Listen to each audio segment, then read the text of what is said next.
Sir, आज के इस कार्यक्रम के माध्यम से जो पश्चिम कामेंग जिला में काफ़ी खूबसूरत सा जन्म दिवस स्वर्गीय रामविलास पासवान जी के ऊपर मनाया गया, उसके आज के इस कार्यक्रम के माध्यम से पूरे अरुणाचल वासी को आप क्या संदेश देना चाहेंगे? जी, संदेश सबसे पहले तो मैं मेरे जो डिस्ट्रिक्ट के प्रेसिडेंट सेक्रेटरी ताशी तदुंग जी और लालू लचुंग जी और उनके टीम को बहुत बहुत धन्यवाद देना चाहूँगा, जो आज इतने सुंदर तरीके से हम लोग हमारे स्वर्गीय नेता, हमारे फाउंडर रामविलास पासवान जी के बर्थ एनिवर्सरी हम लोगों ने मनाया, रामविलास पासवान जयंती हम लोगों ने मनाया। हम लोग कार्यकर्ता बहुत ही खुश है कि हम लोग आज सेलिब्रेट करने का मौका मिला। साथ ही साथ एक दुख भी है कि जब वो थे तो सभी कार्यकर्ता देश भर में मिलकर साथ में सेलिब्रेट करते थे, पर आज वो नहीं है। हम लोग दुख है, फिर भी हम लोगों ने उसे याद किया। हम लोगों ने आज उसके ऊपर हम लोगों ने जयंती को सेलिब्रेट किया, हम लोगों ने याद किया, हम लोगों ने ब्लेसिंग लिया। और संदेश जो है, आप देखिए, हमारा लोक जनशक्ति पार्टी का आइडियोलॉजी मैं सारे प्रदेश को बताना चाहता हूँ, युवाओं को बताना चाहता हूँ। हमारा आइडियोलॉजी, हम ना जात ना धर्म, करें सबकी बात, ये हमारा आइडियोलॉजी है। हम किसी भी जात पात के ऊपर बात नहीं करते हैं, हम धर्म के ऊपर कभी पॉलिटिक्स नहीं करते हैं। हमारा एक ही लक्ष्य है, हमारे चिराग पासवान जी, हमारे नेता, हमारे नेशनल प्रेसिडेंट जो कि यूनियन मिनिस्टर भी है, ministry of food processing under India government. हमारा एक ही संकल्प है, हम लोग शिक्षा के ऊपर बात करते हैं, हम लोग डेवलपमेंट के ऊपर बात करते हैं। हम लोग अपना प्रदेश को, जैसे उनका संकल्प है बिहार फर्स्ट बिहारी फर्स्ट, उसी को इंस्पायर करके हम लोग अरुणाचल प्रदेश में भी हम लोग विकसित अरुणाचल प्रदेश को आगे बढ़ाने का काम करेंगे। हमारा यही संदेश है कि जितने भी युवा है, जितने भी नेता है, हम लोग अपना प्रदेश को एक विकसित प्रदेश बनाने का काम करना है। उसके बाद सर, जो मेरा दूसरा प्रश्न है कि आने वाले दिनों में जो एलजेपी पार्टी खास करके पूर्वोत्तर क्षेत्र में और खासकर अरुणाचल में क्या प्लान है कि आने वाले दिनों में और कार्यकर्ता बने? जी, परिवार छोटा से ही शुरू होता है। हम लोग अभी भले ही हम लोग छोटा परिवार है, लेकिन धीरे धीरे हम लोग से चिराग पासवान जी के जो आइडियोलॉजी है, हमारे लोक जनशक्ति पार्टी के जो आइडियोलॉजी है, उसे देखते हुए काफ़ी संख्या में अभी धीरे धीरे हमारा परिवार बढ़ रहा है। और नॉर्थ ईस्ट में आपको मैं बता दूं, हमारे नागालैंड में 2 एमएलए है ऑलरेडी मौजूद, और अभी अरुणाचल प्रदेश में भी हमारा संगठन मजबूती से 4-5 जिला में हम लोग आगे बढ़ाने का काम कर रहा है।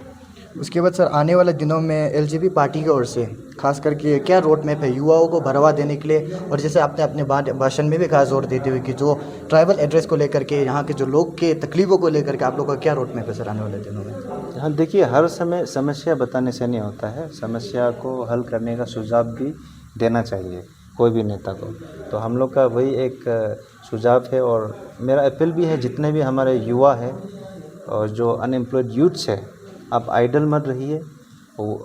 हमारा दरवाज़ा हमेशा खुला है, लोक जनशक्ति पार्टी अरुणाचल प्रदेश।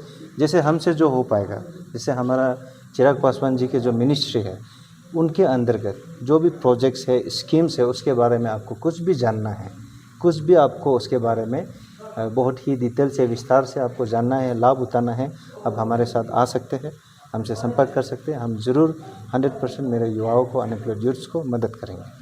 और सर, आप प्रदेश के प्रदेश अध्यक्ष भी हैं, तो अभी आने वाले दिनों में पंचायत इलेक्शन आ रहा है, उसके ऊपर में एलजेपी पार्टी का क्या तैयारी है सर? इसलिए हम लोग संगठन बना रहे हैं, इसलिए हम मजबूती से अपना संगठन विस्तार करने का सोच में हैं फ़िलहाल, क्योंकि मुझे पैराशूट कैंडिडेट नहीं चाहिए। ये हमारा एक लक्ष्य है। मुझे चाहिए मेरा ही कोई कार्यकर्ता, हमारा ही कोई कार्यकर्ता कोई भी चुनावी मैदान में उतरे। इस कारण से हम जगह जगह जाके प्रचार कर रहे हैं, हमारे आइडियोलॉजी बता रहे हैं, युवा जुड़ रहे हैं, महिला जुड़ रहे हैं हमसे, और भी लोग, काफ़ी लोग पब्लिक भी हमसे जुड़ रहे हैं। तो आने वाला समय में हमारा खुद का ही कैंडिडेट हम कोशिश करेंगे हर जगह उतारने का। आप पहले जेडीयू में थे, जेडीयू से आप फिर बिहार के ही पार्टी को आप लेकर के अरुणाचल में लेकर आए हैं। तो लास्ट टाइम जब म्यूनिसिपल का इलेक्शन हुआ, पंचायत के इलेक्शन हुआ, आप खुद उसमें वाइस प्रेसिडेंट थे ना? युवा प्रेसिडेंट जी। तो आपका देखिए, म्यूनिसिपल में तो अच्छा सीट आया था जी जी। लेकिन सरकार तो बन पाया नहीं, क्योंकि अरुणाचल में क्या होता है कि बिना पैसा का कुछ होता नहीं है। पैसा ही यहाँ सब कुछ है। इलेक्शन बोलिए, आप एक प्रोग्राम कराने के लिए भी आपको पैसा चाहिए। तो बिना पैसा का यहाँ पे किस तरह से आप आगे गांव में जाएंगे, अवेयरनेस करेंगे, और आप कह रहे हैं कि जो आपका जो यूनियन मिनिस्टर है उनका जो डिपार्टमेंट है, युवा आइए कुछ मदद चाहिए तो हम आपको रास्ता दिखाएंगे, ये सब को लेकर के जी। आगे किस तरह से आप काम करेंगे? देखिए, पहले तो आपने जेडीयू का जिक्र किया। 2018 में मैं जेडीयू ज्वाइन किया था बतौर को कन्वीनर ज्वाइन किया। 2019 में असेंबली इलेक्शन हुआ, हम लोगों ने फाइट किया, अच्छा खासा मार्जिन हम लोगों ने जीता। 7 विधायक, जो कि उस समय हम लोग सेकेंड लार्जेस्ट पार्टी बना जेडीयू के समय में। तो उसके बाद फिर हम लोग उसे देखते हुए, हम लोगों का परफॉर्मेंस को देखते हुए पार्टी ने मुझे स्टेट युवा प्रेसिडेंट बनाया, स्टेट युवा अध्यक्ष बनाया 2019 को आफ्टर द इलेक्शन।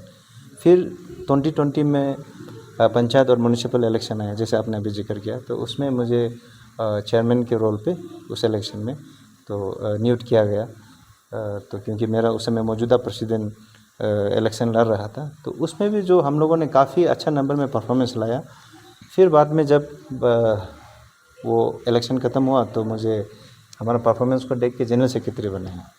तो ये पार्टी में था, 5 साल मैंने जेडीयू में रहा। जेडीयू को, जैसे आपको मैं बता ही देता हूँ, जेडीयू को मैंने छोड़ा नहीं, जेडीयू ने हम लोगों को छोड़ा। ये जो इलेक्शन, असेंबली इलेक्शन में कोई भी पार्टी का आप देखिए, अरुणाचल प्रदेश या जो भी बाहर कहीं भी जो पॉलिटिकल पार्टी है, अगर वो डेमोक्रेटिक फाइट नहीं लड़े, इलेक्शन अगर वो पंचायत हो, म्यूनिसिपल हो या असेंबली हो या लोकसभा हो, अगर वो इलेक्शन नहीं लड़ता है तो वो पार्टी का वजूद ही क्या होता है। पार्टिसिपेशन होना ज़रूरी होता है। हम लोगों ने बहुत स्ट्रॉन्ग से, विस्तार से जेडीयू को स्ट्रेंथन किया और हम लोगों ने कैंडिडेट तैयार भी किया, ये जो अभी हाल ही में 2024 का चुनाव में। मगर हाईकमान का डिसीजन था कि अरुणाचल प्रदेश में इस बार इलेक्शन नहीं लड़ेगा। तो यही दुख था हम लोग का, हमारे पार्टी कार्यकर्ता का, जितने भी था, मेरे साथ जितने भी टीम था, हम लोगों ने जेडीयू को छोड़ा। यही दुख के कारण फिर नीतीश कुमार जी कभी, अभी बोल ही देता हूँ, कभी एनडीए, कभी इंडिया, फिर कभी एनडीए, तो हम लोग के लिए बहुत तकलीफ़ हो जाता है अगर पार्टी हर बार दल बदलते रहता है।